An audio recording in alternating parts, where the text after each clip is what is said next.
सरकारी कर्मचाऱ्यांची प्रतीक्षा अखेर संपली।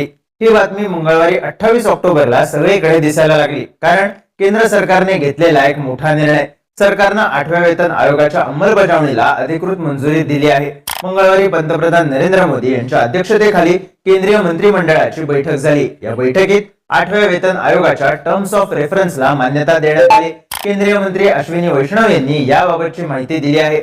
सरकारच्या या निर्णयाचा फायदा तब्बल 50 लाख सरकारी कर्मचारी आणि 70 लाख निवृत्ती वेतनधारकांना होईल। सरकारने या वर्षीच्या जानेवारी महिन्यात 8व्या वेतन आयोगाची घोषणा केली होती। त्यानंतर जुलै महिन्यात आयोगाच्या स्थापनेबाबत सूचना मागवल्या होत्या। आता आयोगाची स्थापना होऊन 8वा वेतन आयोग लागू होण्याचा मार्ग मोकळा झालाय। देशात 7वा वेतन आयोग 2016 साली लागू झाला होता। त्यानुसार सरकारी कर्मचाऱ्यांचा कमीत कमी पगार 18,000 रुपये आहे। मात्र आता 8व्या वेतन आयोगात यामध्ये मोठी वाढ होण्याची शक्यता आहे। 8व्या वेतन आयोगाबाबत सरकारचा निर्णय नेमका काय आहे, तो कधीपासून लागू होऊ शकतो, याची प्रोसेस काय, यानंतर पगारात किती वाढ होऊ शकते, सगळी माहिती जाणून घेऊयात या व्हिडिओमधून। सगळ्यात आधी 8व्या वेतन आयोगाबाबत सरकारच्या निर्णयाची माहिती सांगतो। केंद्रीय मंत्रिमंडळाने मंगळवारी झालेल्या बैठकीत 8व्या वेतन आयोगाच्या टर्म्स ऑफ रेफरन्सला मंजुरी दिली।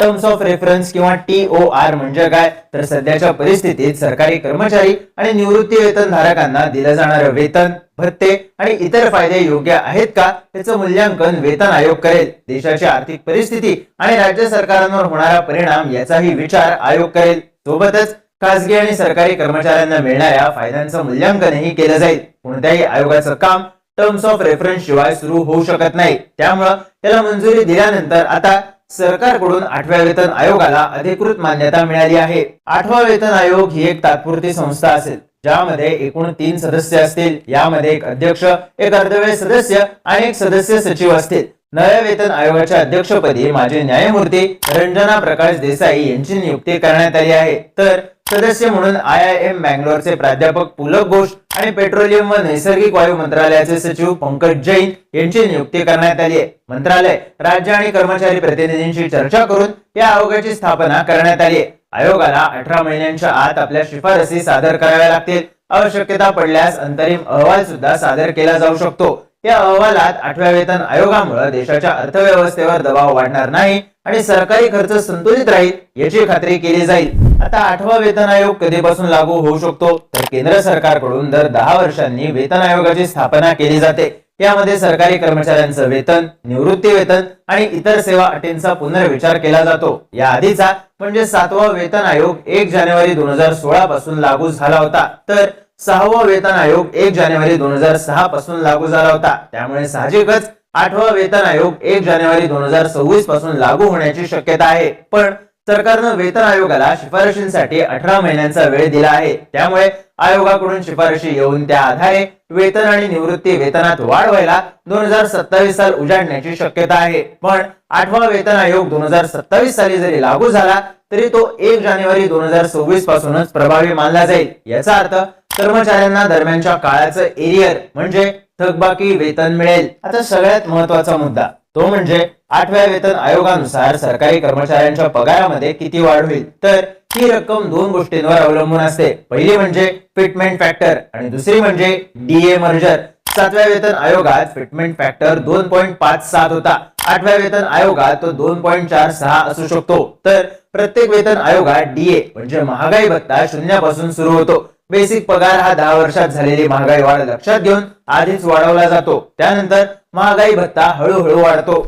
आता 8वा वेतन आयोग लागू झाल्यानंतर पगारात किती वाढ होऊ शकते हे एका उदाहरणाने समजून घेऊ। सध्या महागाई भत्ता बेसिक पगाराच्या 55% आहे, तर HRA म्हणजे घर भाडं भत्ता 27% आहे। समजा तुम्ही बेसिक पगाराच्या लेवल 6 वर आहात, तर 7व्या वेतन आयोगानुसार तुमचा सध्याचा पगार आहे 35,400 रुपये बेसिक पे, 19,470 रुपये महागाई भत्ता आणि मेट्रो सिटी मध्ये राहत असाल तर 9,558 रुपये घर भाडं भत्ता। याचाच अर्थ तुमचा एकूण पगार आहे 64,428 रुपये। आता 8व्या वेतन आयोगानुसार जर फिटमेंट फॅक्टर 2.46 एवढा लागू झाला तर तुमचा नवा पगार होईल बेसिक पे 35,400 गुणिले 2.46 म्हणजे 87,084 रुपये आणि घर भाडं भत्ता 87,084 रुपयांच्या 27% म्हणजे 23,513 रुपये. याचा अर्थ तुमचा एकूण पगार होईल 87,084 अधिक 23,513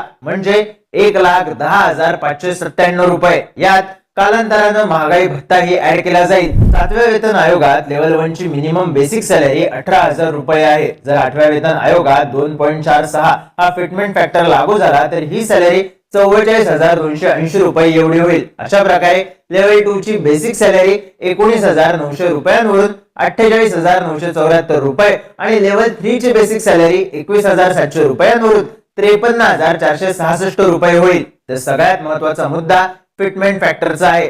तो जेवढा जास्त असेल तेवढे जास्त वेतन वाढ होईल. वेतन आयोग फिटमेंट फॅक्टर महागाई आणि राहणीमानाचा खर्च लक्षात घेऊन निश्चित करत असतो. काही रिपोर्ट्स नुसार यावेळेचा फिटमेंट फॅक्टर 2.86 असण्याची शक्यता आहे, तर काही तज्ञांच्या मते एवढी वाढ होणं अपेक्षित नाही.